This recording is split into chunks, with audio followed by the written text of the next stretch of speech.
የሚያነሳውን ዝም በል የሚሉ ናቸው። ዝም በል አሉት። አያችሁ ልምምዱ፣ የሥጋዊ መንገድ ልምምድ። በዚህ አይነት መንገድ ዝም በሉ የሚሉን ስንት ነገሮች አሉ።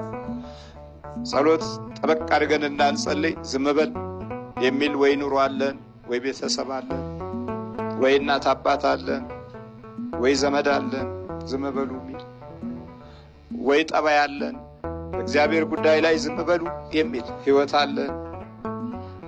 ዝም በሉ የሚል ቢሮ አለን።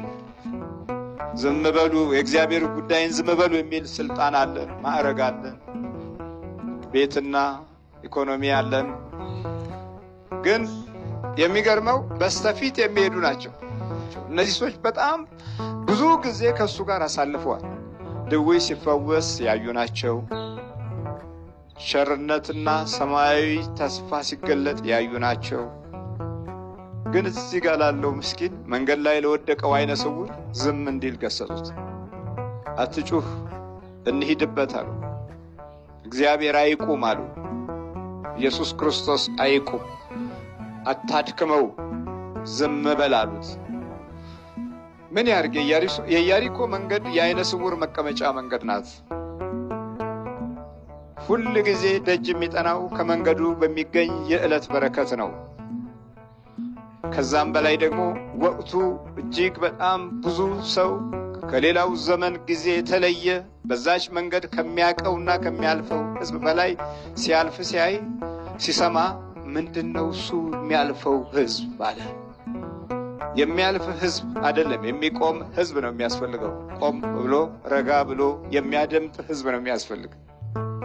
የሚያልፈው ሕዝብ ስንት ዘመን አሳለፍን። የሚያልፍ ሕዝብ፣ የሚያልፍ ዘመን፣ የሚያልፍ ኑሮ፣ የሚያልፍ ትውልድ ስንት ጊዜ አሳለፍን። በተረጋጋ አቅጣጫ ለማስተዋል እድላችንን መንፈሳዊ መሰረት ላይ ለማቆም የምንችልበትን ጉልበት አተን ብዙ ጊዜ ከመናፍስት ቁራኛ ጋር ስንሰቃይ፣ ይህም እንደ ቀደመው ዘመን እያለፈ ከትውልድ ወደ ትውልድ መንፈስ እየሰጠን እየሄድን እንዳለ ለብዙዎቻችን ግልጽ አይደለም። አሁን እዚህ የሚከሰቱ ክስተቶች ከዛሬ 120 ዓመት በፊት ከ200 ዓመት በፊት የኖሩ መናፍስቶች መኖሪያዎች መሆን በራሱ የሚያልፈው ሕዝብ ዝም ብሎ እያለፈ ስለሄደ ነው። ረጋ ብሎ ለማስተዋል ጊዜ፣ ሰዓት፣ ወቅት አለማግኘት መንፈሳዊ ሕይወትን መንገድ አባክኖታል። እና አሁን እዚህ የምናየው ሰው የሚያልፈው ሕዝብ ግራ አጋባው። የናዝሬቱ ኢየሱስ ክርስቶስ ያልፋል ሲባል አቤቱ የዳዊት ልጅ ሆይ ማረኝ። ዳዊትን በማስታወስ ከ2000 ዓመት በፊት የነበረውን መንፈሳዊ ክብር ባለመዘንጋት ልመናውን ከታሪካዊ ጉዞ ጋር በማያያዝ በእምነቱ የነበረውን መንፈሳዊ ፍቅር በመግለጥ የዳዊት ልጅ ሆይ ማረኝ ብሎ ጮኸ።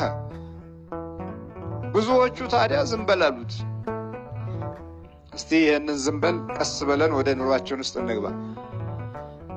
እሺ፣ ጠዋት ለመጸለይ ሁልጊዜ ፕሮግራም አውጥተናል። መልካም ቆንጆ። ግን በህሊና ውስጥ አንድ ሐሳብ አለ።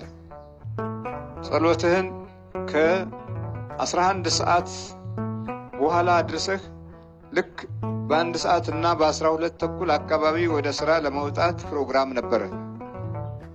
ሰይጣን በዚህ ጎዳና ውስጥ ምን አደረገ?